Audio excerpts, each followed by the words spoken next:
Smo na križišču pri Obramcu, 6 km od gozdarske naselbine Mašun. V bistvu smo zdaj že v prvi obrambni liniji rapalske meje zona de rezistenca. Na Obramcu je značilen, ker smo pač na kraškem terenu, tukaj vodnih izvirov ni in bili so zgrajeni posebni vodni zbiralniki. Od zadaj bomo videli vodni zbiralnik, ki je bil takrat maskirno pobarvan, takšno maskirno shemo je imel obarvanja. Za samim zbiralnikom je pa veliko zajetje, pač zabetonirana večja površina, na kateri so lovili deževnico in shranjevali. Tukaj od spodaj je bila krožna cesta in od zadaj bomo videli stebre za natankanje avtocistern, ko so pač pripeljale vojaške cisterne mimo, da so lahko od zgoraj je pipa za natankanje vode dokaj visoko odtav.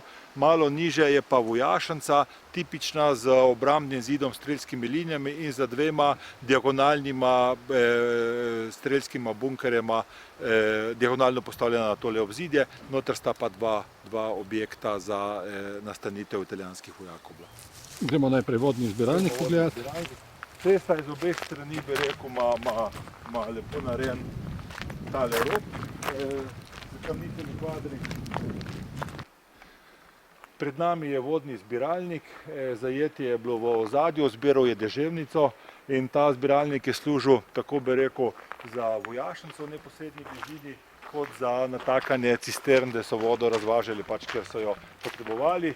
Imel je posebno maskirno shemo obarvanosti, na žalost je zdaj že precej zaraščen z smrekami. Po vojni bo ta zbiralnik obnovljen in vzdrževan za potrebe gozdnega gospodarstva Postojne, kajti za gozdarjenje z gozdov je bilo praktično do začetka 70-ih let vezano na konjsko spravilo in so rabili vodo za napajanje konj.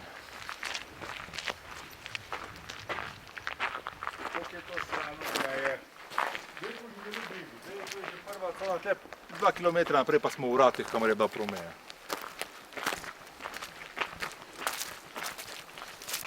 Vhod v vodni zbiralnik. Smo v vodnem zbiralniku na Obramcu. Vodni zbiralnik je bil v funkciji še vse v 70-ih in 80-ih letih prejšnjega stoletja, za potrebe gozdnega gospodarstva Postojna. Sedaj je samo še v enem bazenu nekaj vode, vendar ni niti pitna, niti zbiralnik ni več v funkciji.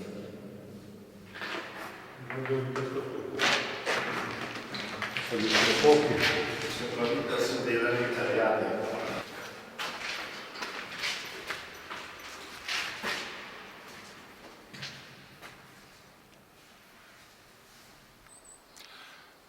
Zgoraj smo se ogledali zbiralnik na Obramcu. Tukaj je pa posebna krožna cesta, ob kateri so stebri, značilni stebri za natakanje avtocistern. Po tej krožni cesti se je pripeljal tovornjak za cisterno, zapeljal pod cev in na ventilu pod stebrom so mu odprli vodo, dokler ni natočil vodo v cisterno in potem peljal na razne, bi rekel, oddelke te utrjene meje k manjšim vojašnicam, ki niso imeli svojih zbiralnikov.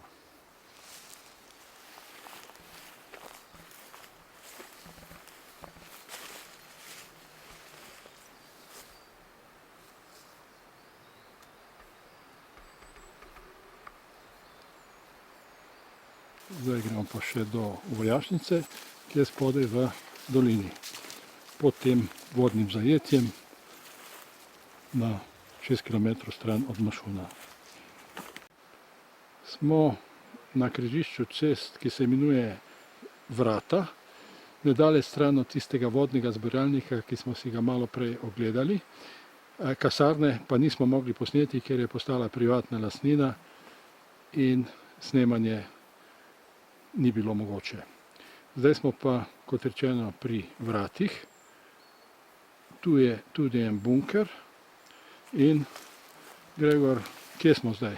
Ja, smo pred vhodom v bunker. To je bila izpostava vojašnice na Obramcu. Na sami, bi rekel, Italijani bi ponovili to zona di sicurezza v prvi obrambni liniji, pač ob cesti, ki je vodila iz Loške doline, ki je bila takrat na drugo stran rapalske meje v kraljevini Jugoslaviji proti Italiji. Tukaj je vhod, podoben tip je, kot smo jih videli na Miloni, s tem, da tukaj gre verjetno za strojnična gnezda, ne za protitankovske topove. Z druge strani ceste imamo pa še manjšo vojašnico za posadko, ki se je tukaj menjavala, in betonirane protitankovske ovire na dnu sedla, ki bi preprečevali odor oklepnikov iz smeri Kraljevine Jugoslavije. Koliko je tu do meje približno? Od tu do meje je verjetno manj kot 200 metrov.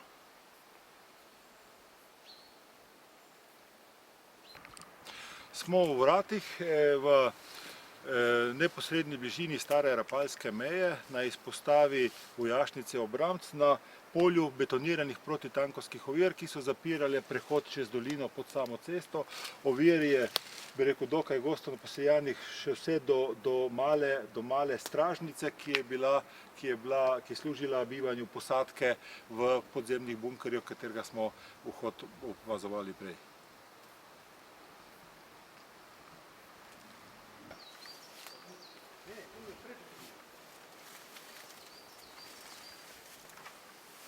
Protitankovske ovire, italijanske.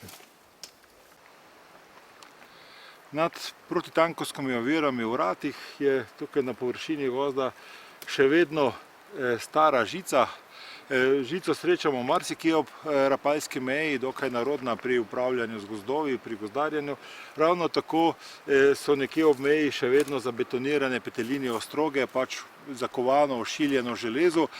Tiste večje, ki so imeli tudi zanke kot nekakšen svinjski rep noter, so ljudje pobrali, ker so rabili dragoceno železo, tiste manjše so pa ostale marsikje, tako da gozdarski traktorji ob spravilu, ob sami rapalski meji ne smejo zapuščati vlak, da si ne bi na tistih petelinjih ostrogah raztrgali gum.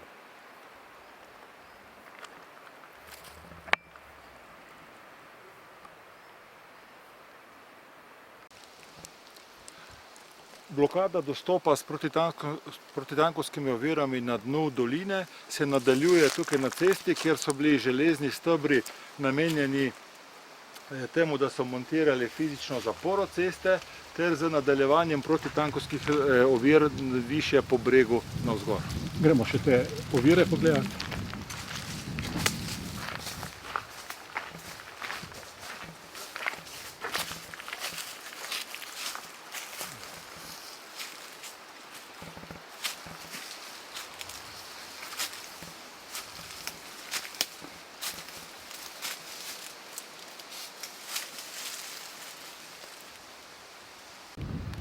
Smo na Mašunu. Ja, smo na Mašunu, za nami je vojašnica postavljena posebej za enote GAF, Guardia alla Frontiera. To so le posebne mejne enote, ustanovljene v začetku 30-ih let, ki so bile organizacijsko popolnoma ločene od italijanske vojske, redne vojske Regio Esercito. Vojaki so bili značilni po tem, da so nosili alpinske uniforme z alpinskimi klobuki. Tukaj so spadali, Mašun je spadal pod 25. sektor, San Pietro del Carso, Šempeter na Krasu, zdajšnja Pivka, v podsektor Knežak. Tam je pa še ena postelja, ne? Ja, tista.